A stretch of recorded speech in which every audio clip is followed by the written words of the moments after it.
It's time to step out of toxic relationships at home and at work. My name is Amy Ballantyne. Welcome to Power to the People Pleasers. I'm so excited to have my guest Denise here. Welcome, Denise. Thanks, Amy. Hi, I'm glad to be here. Oh, it's going to be a great chat. Very important discussion today. Before we jump into that, I always like to find out from the guest, have you ever been a people pleaser? And if so, how did that show up in your life? Yes, I was raised by a mother that required me to be a people pleaser, and unfortunately, it made me a magnet for men that could control me because I was Mm, so busy trying to please everybody else, I didn't even know who I was. So I went through a lot of abusive relationships mm, because of that. So after I did my healing journey and got rid of that, I'm married to a wonderful man now. But yes, being a mm. people pleaser, you kind of put out that energy, and then people come at you that they know they can control you. Yeah. Wow. Thank you for sharing.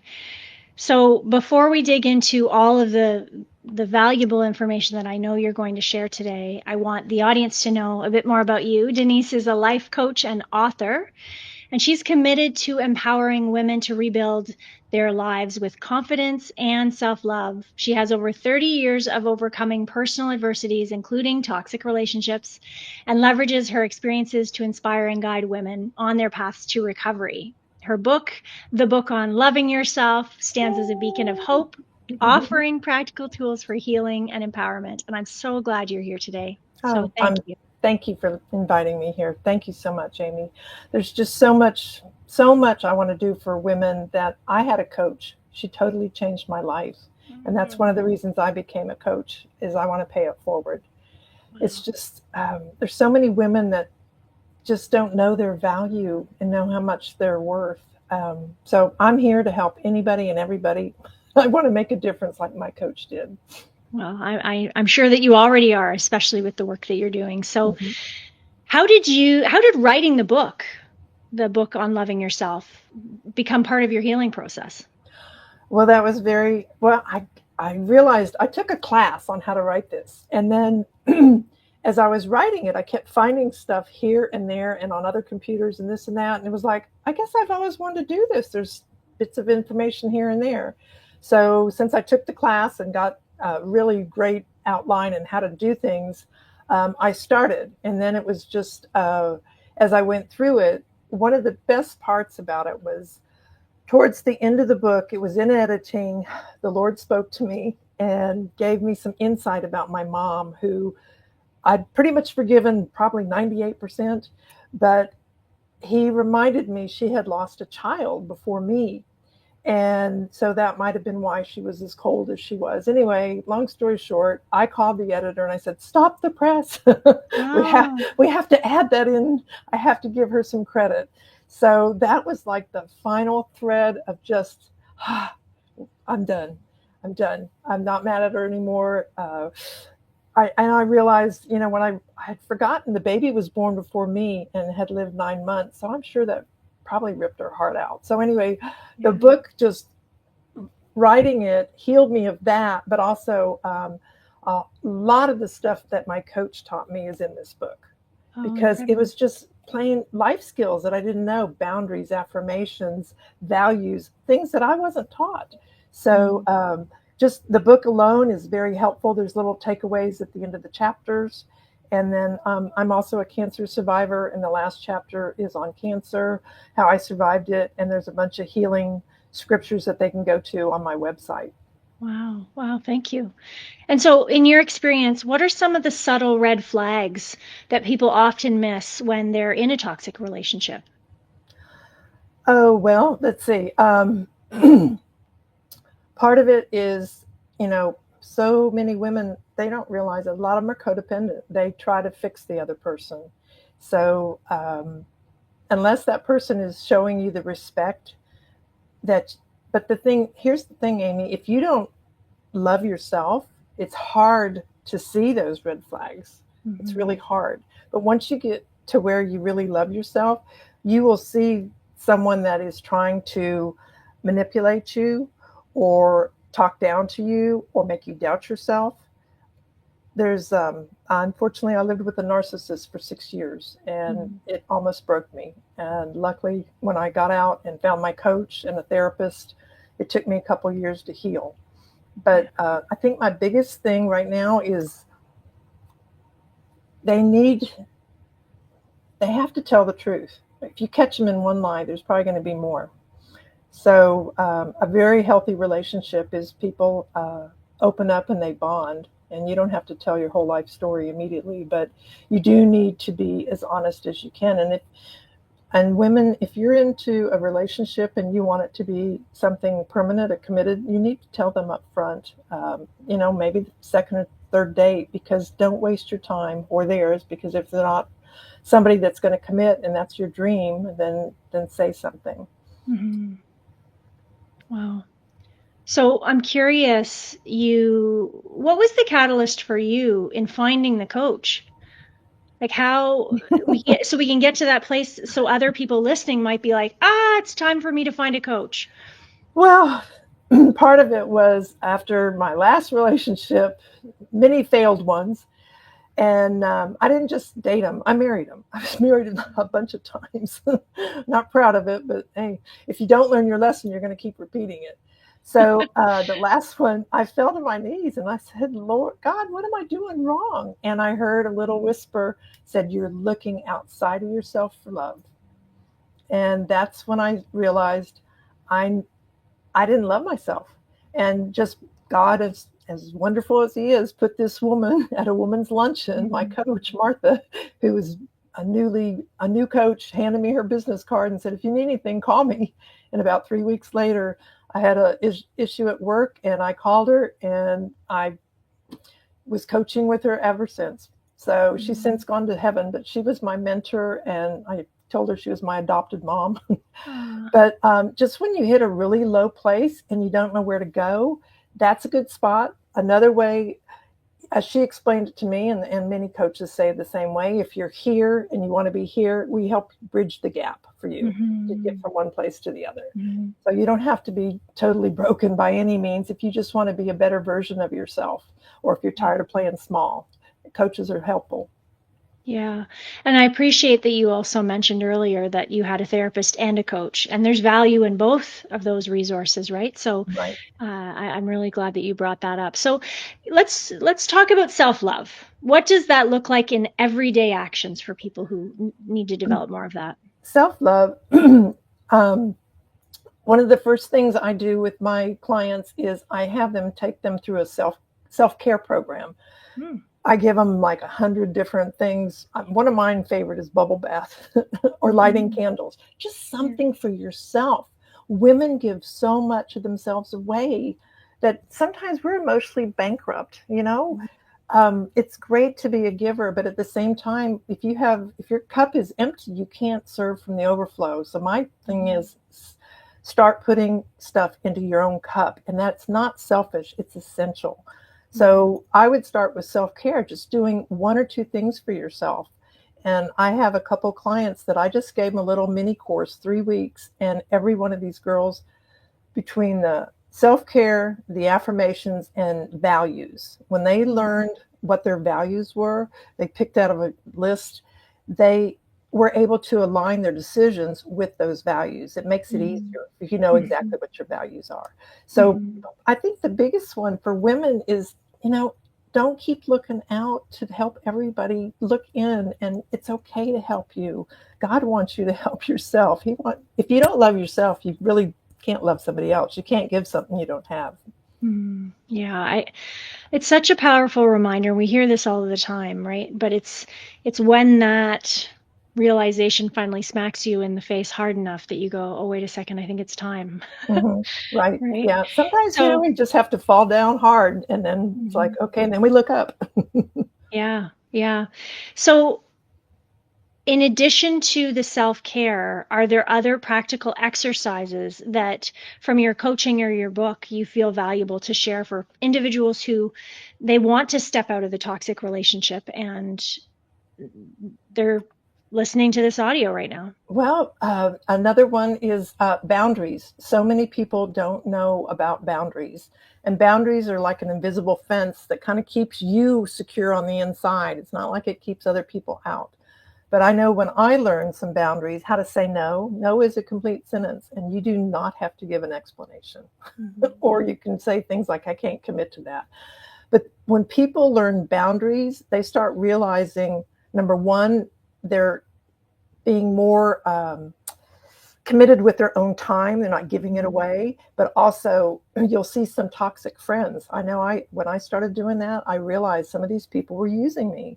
So I highly recommend doing boundaries. Affirmations is another thing I'm big on, and affirmations actually uh, change the neural pathways in your brain. I mean, even though you're repeating the same thing and people are like, oh, you're just saying the same thing over again.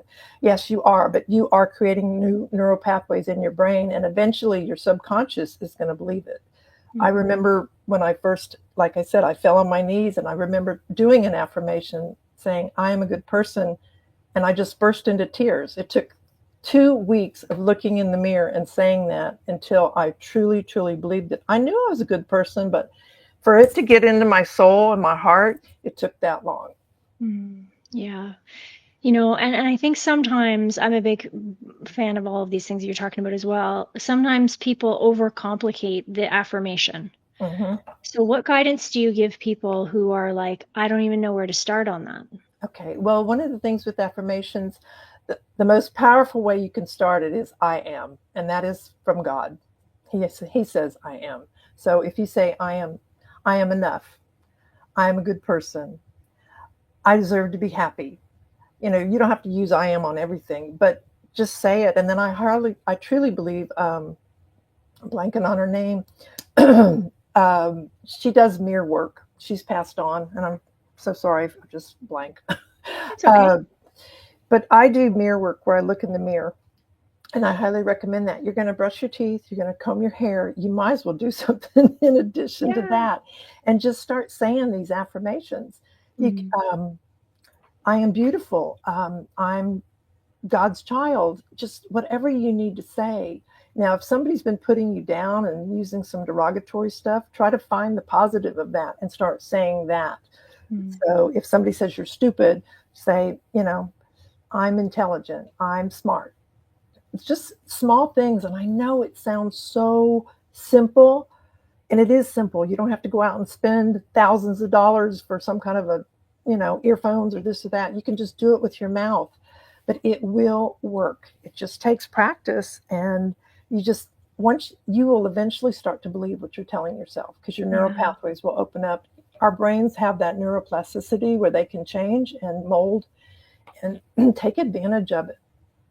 Yeah, I would add on when you were talking about the bathroom, one of the things that I did when I was doing some of my own self-work, because listen, we're all on a journey, right, of development Right. and my own struggle, I wrote some messages in whiteboard marker on my bathroom mirror and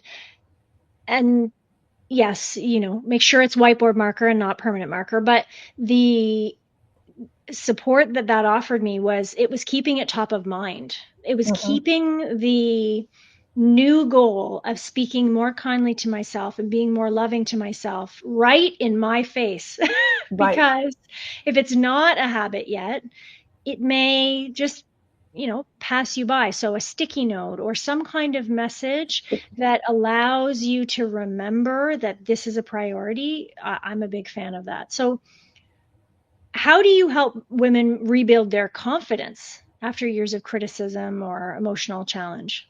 Well, part of it, again, is they start off with self care. I mean, half of these women have done nothing for themselves. They've just been Mhm, so busy morphing into what somebody else wanted. They don't even know who they are. Truly, mhm, that was my story. I didn't even know who I was when I finally got out of that narcissistic relationship because I had bent over backwards to be whoever they wanted me to be.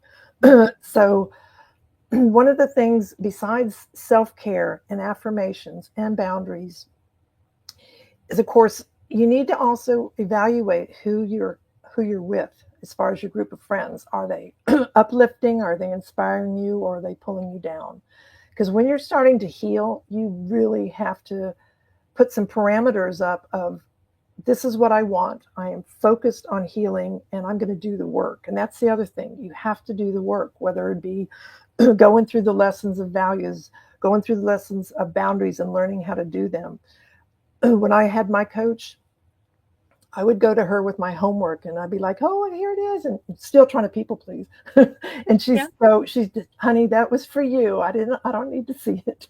But Yeah. I was so hungry to heal that I just, I couldn't get enough. And then once I did, it was like, I have to share this with people Mm. because my life is full. I love myself. I love my life. And I had the book to help me get there because once I finished the Yeah. book, it was like, I want to be a coach. I want to help women get where I'm at. And I'm very happy to say that a couple of the ladies that I coached, and they were pro bono, one of them has just reached out to me from a woman's campus where she and her daughter are safe Mm. and thanking me that I believed in her before she believed in herself, and that I told her she was stronger than she said. I never knew I was that strong. You kept telling me I was. So those are the things that I do to help women, but it also just makes my heart just totally expand when I see that they've actually benefited and gotten results that I knew that they could. Yeah, sometimes the opportunity we have as coaches is to hold the space of what we know to be true for that other person, right? Hold Right.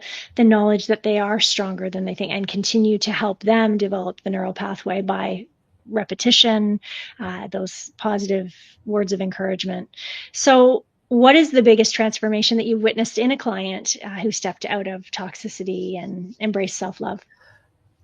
Well, of course, the girl that called me from the campus, because after I trained her, she ghosted me for weeks, and I was just like, I wonder what happened. I've been praying for her. Anyway, she had some issues that she had to get where she's at, where she's safe. So that was Mhm. huge. But one of the other ones, toxic workplace. You mentioned it earlier. Oh my gosh, Amy, it's all over the place. Two of my clients, one of them is still stuck there, and I tried to give her things uh, that would help her. Actually, I just did a video this morning on boss boundaries, where you wouldn't be confrontational, but you could give them some boundaries. The other one, I'm very proud of her. She stepped out. She's like, I'm not going to take this from anybody. And Mhm. she was able to step out, find another job, and move on because she felt like they were definitely taking advantage of her. Besides all the whispering and other stuff that goes on in a toxic office, she felt like her work was invisible. She was doing great work, but she wasn't getting any credit for it. Mm. Yeah. Yeah, there are challenges, all over the place, whether it's work and home. I'm curious when you think about supporting, maybe there's someone in a workplace right now who is feeling like it's a toxic environment. If they have any influence to change it, what are some strategies that they could implement to improve that energy? Well, what I would say is number one, when you step out of that place, you put all your focus on you. You're the boss of you after that. You clock out or leave the office. Don't you don't have to you don't have to take a call or a text from them. It just depends on your position. If you're too high up, sometimes you do. But the other thing is, as I recommended to one of the girls, was put something on your desk. I know I have this from years ago, and it just says, "When I kneel before God, I can stand up to anyone." Because I was in a really a toxic workplace. So a toxic relationship can be a male female, or it can be a boss. Because I went from one narcissistic boss, from the narcissistic relationship to a female narcissistic boss, but I was able to cope because I wasn't vested. I wasn't in love with her by any means. Mhm. But so make your environment kind of where you walk in there and kind of calm yourself. Have a plaque, an angel, a pretty picture. When you go home, make sure you connect with your really good friends. Also, off avoid any kind of office gossip because in the end, that is going to come back and get you.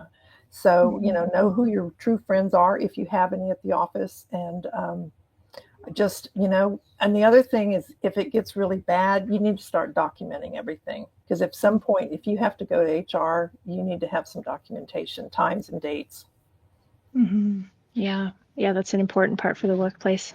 So, as we come to the end of our conversation here. Is there any message that you want to share from your book or from your coaching that you haven't yet shared that you feel would be valuable for individuals maybe who have connected to this desire to step out of the toxic relationship? Well, the main thing is you are valuable. You are worthy. You need to realize and look inside yourself and forget all the lies that people have told you over the years and start pleasing yourself. You deserve it. You 100%. When your light shines, other people see it. And when your cup is full, you can serve from the overflow. You actually have more to give when you learn to love yourself. You actually have more to give. I know it sounds kind of crazy, but it's true. When you're full, it just seeps out and people see it and feel it. And I just want people to realize they are worthy. And buy the book if you want to. It's got little takeaways in the back. I also, I'm not sure if Amy's going to have I think my website's going to be on here, DeniseAnnWillis.com. You can reach out to me. I would love to chat with you. I'm here to help all women, as many women as I can. And I will talk to you and pray with you and hold your belief of who you really are in my heart, even before you believe it. Beautiful, beautiful. Yeah. So you also mentioned that you're giving away a free vital affirmations for rebuilding self-worth, a guide there. So I will make sure that that is dropped into the show notes as well as your website and your social media so individuals can connect with you after. It was truly a pleasure to get to know you and chat with you today. And thank you for the work you're doing in the world. Thank you, Amy. Thank you so much. And to all of our listeners, I want to thank you once again for choosing Power to the People Pleasers as the podcast that's supporting your growth and development. Please stay tuned for the next episode of Power